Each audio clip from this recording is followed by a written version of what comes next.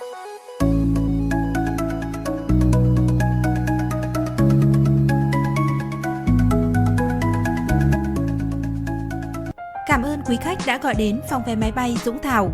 Tự hào là đơn vị uy tín tại Hải Dương, chúng tôi chuyên cung cấp vé máy bay giá rẻ trong nước và quốc tế. Ngoài ra, chúng tôi còn có dịch vụ xe đưa đón khách hàng bằng xe du lịch từ 4, 7, 16 đến 29 chỗ.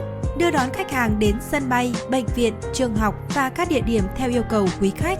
Với phương châm nhanh chóng, chính xác và uy tín. Đến với Dũng Thảo, quý khách sẽ an tâm về chất lượng, dịch vụ và giá cả hợp lý nhất.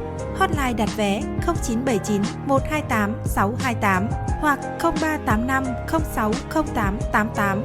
Dũng Thảo, trao uy tín, chọn niềm tin, hân hạnh được phục vụ quý khách.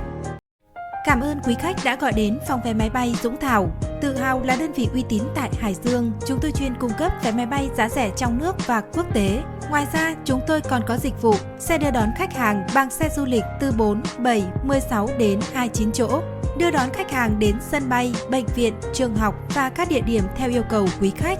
Với phương châm nhanh chóng, chính xác và uy tín. Đến với Dũng Thảo, quý khách sẽ an tâm về chất lượng, dịch vụ và giá cả hợp lý nhất.